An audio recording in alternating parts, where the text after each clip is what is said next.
আসসালামু আলাইকুম বন্ধুরা, স্বাগত আমার এই বাংলা রান্নাঘর উইথ শেরিনের চ্যানেলে। দেখুন, গ্রামের দিকে রান্না করলে এই হাঁড়িতে কি সুন্দর করে কাদা লাগিয়ে নেয়। এই কাদাটা লাগিয়ে নিলে মাটি কাদা মানে মাটি লাগিয়ে নিলে একদমই যে কালিটা পড়বে সেই কালিটা মাজলে উঠে যায়। আর আজকে আমি চুলোয় মাংস রান্না করব। দেখেন, এইভাবে হাঁড়িতে রান্না করলে, কড়াই আমরা তো সবসময় রান্না করি, হাঁড়িতে রান্না করলেও মাংসটা বেশি সুস্বাদু হয় এবং কাঠের আঁচে রান্না করলে বেশি ভালো লাগে। দেখুন রান্নাটা কিভাবে রান্না করি। আর প্লিজ প্লিজ প্লিজ বন্ধুরা, আমার চ্যানেলটাকে সাবস্ক্রাইব করবেন, শেয়ার করবেন, কমেন্ট করবেন। আমি প্রথমেই বলে দিচ্ছি, মানে কি বলবো, আপনারা যে কমেন্ট করেন আমার শুনতে খুবই ভালো লাগে, পড়তেও ভালো লাগে। ওই জন্য আপনাদেরকে বারবার বলি, আমি আজকে 2 কেজি গরুর মাংস নিয়েছি। 2 কেজি গরুর মাংস রান্না করব। কিভাবে রান্না করি আপনারা দেখতে থাকুন।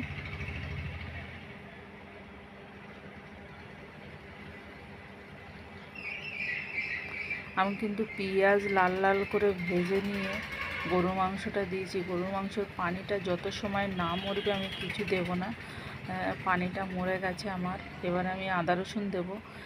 এইভাবে কিন্তু গরুর মাংস রান্না করলে খুবই ভালো লাগে, খুবই ভালো লাগে, একদম এত সুন্দর ভালো লাগে কি বলবো। আপনারা এইভাবে রান্না করে খেয়ে দেখবেন, দেখবেন খুব সুস্বাদু লাগে। আর মাংসটা খুবই সুন্দর ছিল, খুব সুন্দর ছিল।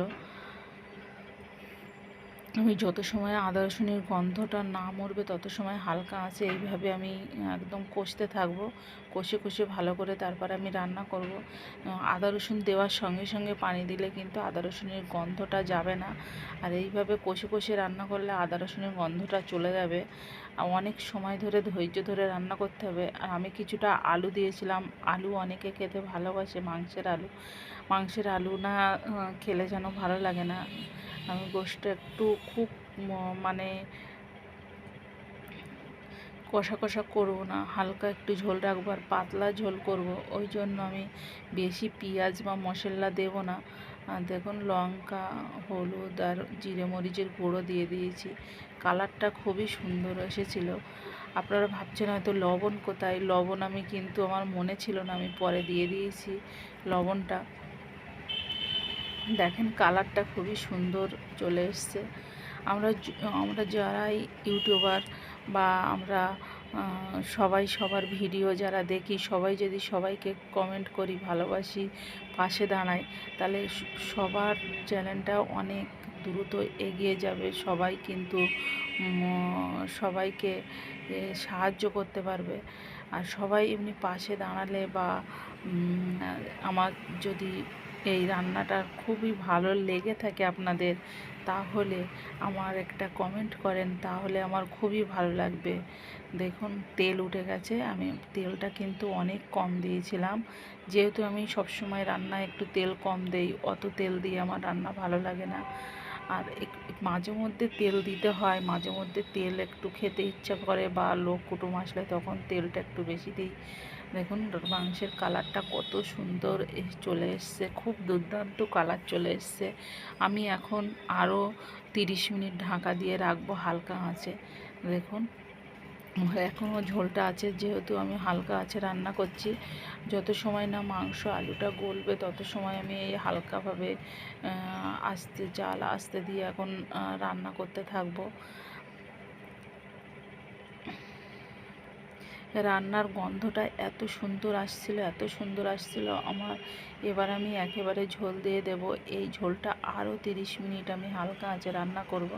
রান্না করলে হয়ে যাবে। একটা মাংস রান্না করতে মিনিমাম 1 ঘন্টা সময় লেগে যায়। মাংসটা গলতে তো সময় দিতে হবে, ওই জন্য। তা দেখুন আমার রান্নাটা প্রায় হয়ে এসছে। আমি আরও 30 মিনিট ঢাকা দিয়ে রাখবো, তারপরে আমার রান্নাটা কমপ্লিট হয়ে যাবে।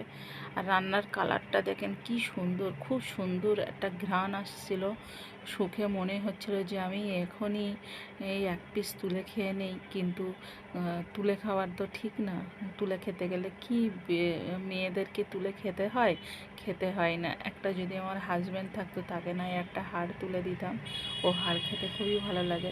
আমার রান্নাটা হয়ে এসছে বন্ধুরা, দেখুন কি সুন্দর কালার চলে এসছে, খুব সুন্দর কালার চলে এসছে।